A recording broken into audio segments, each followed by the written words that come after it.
Today we are talking about tipping and all of the chaos and intricacies, and we're going to break it all down so that you know what you need to do when you go on a cruise, how to tip, and all the little things that go along with it. Okay, first, hi, I'm Sarah. I'm your unofficial Disney Cruise Line mom. I have been on over 100 days on Disney Cruise Line, and I'm going to share all the things because I don't gatekeep here. Before we get too deep into the specifics of who we're tipping and why we're tipping them and how much we need to tip them, we need to step back a few steps and kind of discuss tipping culture in the United States. So in the United States, tipping is rampant and has gone so far out of control, and it's really a problem because of the way that it's done. And the way that it's done is not just for above and beyond service like one would think. Typically you would say okay, I'm going to tip this person. They did a fantastic job and their pay that they have charged me isn't enough to say thank you. So I want to give them more. But what's expected of me is what they charged me. But in the United States, that's not how it works. Because servers are not paid minimum wage. And so because servers are not paid minimum wage, the expectation is you tip to cover that lack of minimum wage payment. And so when that transitions, it's very, very confusing because it has all of us questioning, wait, am I tipping because I want to say thank you for service that's gone above and beyond? Or am I tipping because the company's not paying them minimum wage? Do I have the answers to these questions? No, I don't. And so that's why it makes it more nuanced and more complex. So if you're feeling confused about all of it, you are not alone. If this feels uncomfortable to you, you are not alone. And the other thing to know is this is not something we're taught in schools. There are no rules. There are no hard and fast rules that, you go to school and in 7th grade, they're going to say okay, so tipping, this is exactly how you do it. You follow these 3 guidelines. If the person does X, Y, and Z, you give them X, Y, and Z. And then if it's driving you, you need to do this. And if you're doing this, there's no rules at all. And so it's very hard to know what the expectation is and how that expectation, and if you pay or don't pay, how that's going to impact future relationships or how that's going to be perceived by the other person. So it is a very convoluted system that I really don't like personally. I would prefer if everyone was just transparent and just said hey, this experience costs this amount and that's it. And you see that in other parts of a lot of things, but I'll give Disney Cruise Line, we'll give a few examples. So on Disney Cruise Line, you are expected to tip your wait staff, your room host, etc., but you are not expected to tip childcare. And that's weird to me because they're caring for my kids. I would love to say thank you above and beyond. I want to tip them more than anybody else in the whole world because they're taking care of my kids. But I'm not supposed to tip them. I'm not allowed to tip them. And that's kind of what's weird is there are people you are not allowed to tip, and then there are people you are expected to tip. And so I get it. If you are so confused about all of this, I want you to know we all are. And does it make sense? No, it doesn't. And if someone wants to leave a comment in below about why you're supposed to tip certain people and not others, love to hear more about your experience and the history of that because I don't quite understand it. What we're going to do now is I'm going to share with you the different categories in which tipping is appropriate and how you're supposed to tip. Because here's the other deal. In some areas, you are expected to have cash on you, and in other areas, it's okay if you don't have cash. And as someone that doesn't carry cash on me, this can put you in a bind if you don't bring cash onto the ship or when you arrive to the ship. Because if certain things rely on that cash and you don't have it, then you don't tip. And does that make you look like a total jerk because you're not tipping? So let's get right into it. Quick interruption to say the best way to support my channel is to subscribe.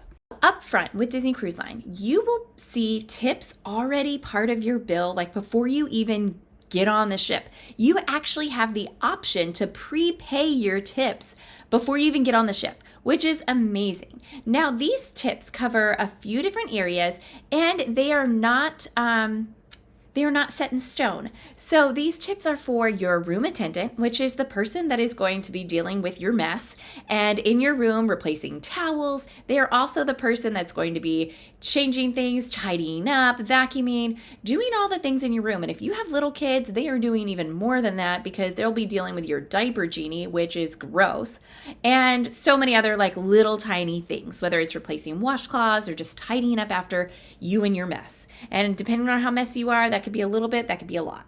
So the second person that these tips include is your server. This is the person that brings you your food and takes your order at dinner, or your assistant server, the person that is taking care of your drinks and, assisting the server with your dinner every night. And then your head server. This person is in charge of all the servers, and they may be coming around occasionally, but they are the person that is involved when things go wrong. So those are the 4 people that are involved in these tips.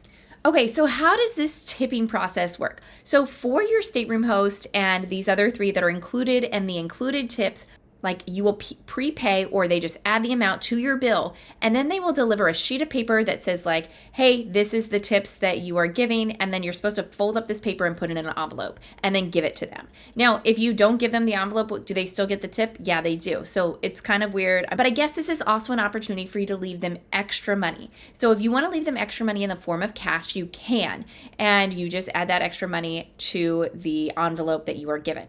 So do you need to bring cash with you for these included gratuities? No, you don't. Now, can you bring cash with you and add extra to the included gratuities? Yes, you can if you want.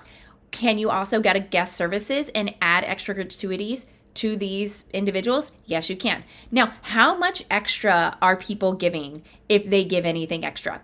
I have found that a lot of people will give the most extra to their stateroom host because they are doing the most. And then in addition to that, you'll see a lot of people give extra to their server and assistant server. Now, this can be anywhere between like $5 and $10 or up to like 50 plus, depending on who you talk to and their experience and the service and just the whole thing. Now, I recommend doing a little bit of extra always for the stateroom host, and then it's up to you, your discretion for anyone else. Now, you may be curious about like, how is this all broken down? So these tips are broken down. They're $16 per person per night. Now, it doesn't matter who you are, how old you are, it's all the same. That's what the tips are for these individuals. Now, should they just bake it in? Yeah, absolutely. But they don't, so this is what you have to deal with. Okay, let's talk about other included gratuities that you will find on the ship. These will come in the form of like your bar services, your spa services, and adult dining. So let's break it down first. The spa services, if you go to the spa, when you have a treatment done, they will add an additional 18% gratuity to your bill. You can add more if you want, but it is not required. Now, on the bar service, if you get any kind of adult beverage or anything that you pay for, they will automatically include an 18% gratuity to that. Like if you're paying for something, they're automatically going to say like at the bottom, service charge 18%. Now, this is charged to your room. Same with the spa services. You do not have to bring cash for either one of these. These are just, you just sign your name and that money will just come out of, your card or whatever you are paying with for your cruise. Then you have adult dining. Adult dining, like the other 2, are charged to your room. So that 18% is included. You can add more if you want, but it is minimum 18%, and then you can, do whatever feels right. Now, what do I recommend? Well, I don't really do spa services, so I don't really know how much extra I would do, but I guess it just depends on the experience. Now, with adult dining, I always recommend doing more than 18% if service is beyond exceptional, but it just depends on your experience and how generous you're feeling and your budget. So if, you're on the tighter budget, maybe it's going to be closer to 20%. If you're feeling really generous, maybe it's closer to 25, 30%. Just depends. And this is just like my own personal preference. You do you. And don't feel guilty about it. Okay, let's talk about room service. Now, room service is something that is really tricky because nobody's going to tell you this. And it's so frustrating that there are these weird rules about tipping in place that no one, if it's a rule, if it's customary, someone should let you know beforehand. Because if I'm going to a foreign country and I don't know the cultural expectations, then how am I going to know to follow them? So with room service, all the food for the most part is free. And if you get free food for room service, they're going to deliver it to your stateroom. But the expectation that I have found from many people and from online is that you tip $1 to $2 per plate. Now, what they used to do, they do not do this, they have not done this on my most recent sailings, is they used to hand you a bill where you sign. But now they don't hand you anything. So you need to have money, cash, ready to tip them. And so it's a lot. So I recommend getting some kind of magnet because if you're like me and like can't remember this stuff or can't remember where they're putting cash, you need to get a magnet, put a few dollars and stick it to your door, like if you're doing morning room service, so that when they knock on your door, the cash is right there to grab them and hand them so that they can leave. I have definitely been that person that has had somebody wait while I go find cash. I have also totally forgotten because I was so flustered in the moment because they arrived and I was prepared, but I wasn't prepared. And I mean, I've just run the full gamut. So you are not alone. Like if you didn't know these things, like it is okay. There's a lot of things we didn't know and we're learning right now. Okay. And I'm learning with you. Next, the porters. Now, this is something that like really drives me nuts because it feels like anything where you're tipping should be optional. Like if it should be like an optional experience. And with porters, like I feel like when you arrive into the port, like when you arrive to embark on the ship, it doesn't feel like it's an optional experience. And so I want to let you know it is an optional experience. And what I mean by that is you do not have to give them your luggage. I thought you have to give them your luggage when you arrive at your port, at your destination to embark on the ship. But really, you don't. You could just say, no, I don't want to do this, and you can drive or get out and bring all of your luggage through security and through check-on and carry it with you everywhere until you get to your stateroom. I know. How crazy is that? You can totally do that. Now, if you choose to have the privilege of giving your luggage to a porter, then you should be tipping them. Do you see the difference? It's optional. If you choose to give your bag to a porter, it is customary to give them $1 to $2 per bag, or you can just have a $5 or $10 bill ready so that when they take your bags, you can just give them a $5 or $10 bill. Okay, so like, again, it's so nuanced. Like, how would anyone know this? Like, okay, so you're supposed to do $1 to $2 per plate for room service, and now you're supposed to do $1 to $2 bag for, it's just wild. And then finally, let's talk about excursions. So gratuities are typically expected for any kind of bus driver, which is supposed to be like $1 to $2 per person. Again, like this $1 to $2 thing is just wild to me. You are also expected the tour guide, and that is supposed to be $5 to $10 per person for a short tour, and then $10 to $20 per person if it's like a full day tour. Now, who made up these rules? I don't know, okay? So I didn't make the rules. This is just kind of what I have learned and what I have found through researching the cruise community and online. So if I am wrong, please leave a comment below and correct me so we can all learn together. But yeah, this is so nuanced, and I want to be really clear.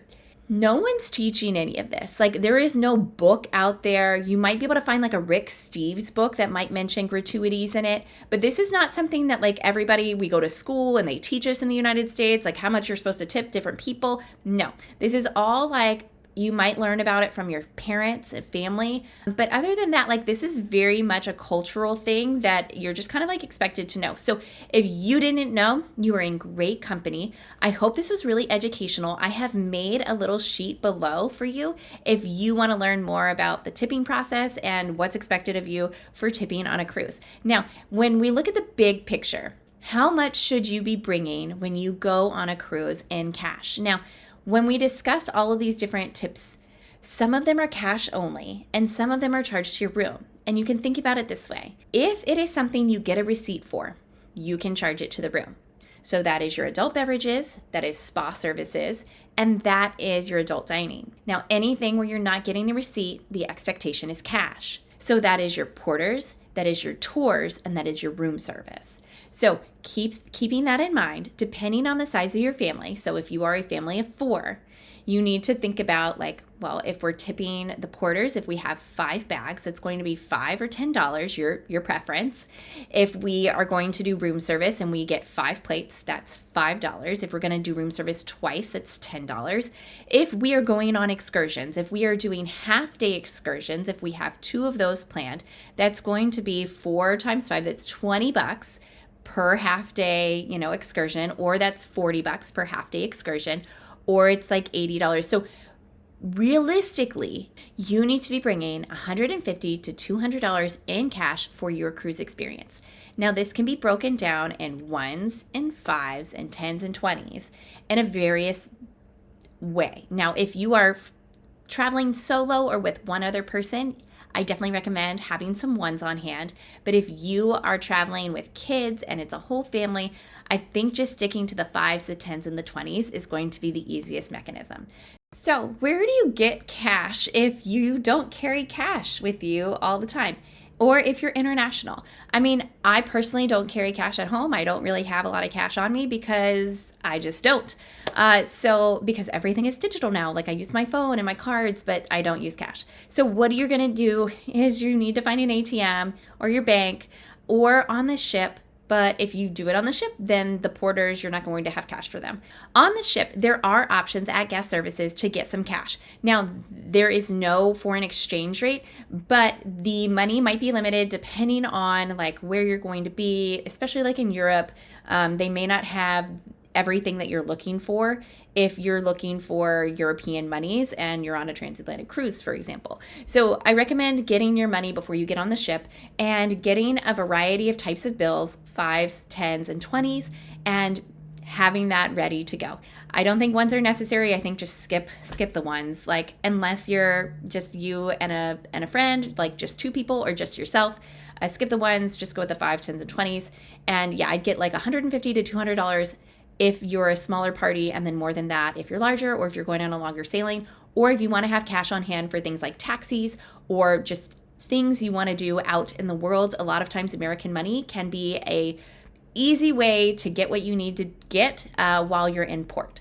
I hope this helps. I know this was a lot of information. Feel free to check out my free tip guide below. If you like this video, please give it a like and subscribe to my channel, and we'll see you next time. Bye, y'all.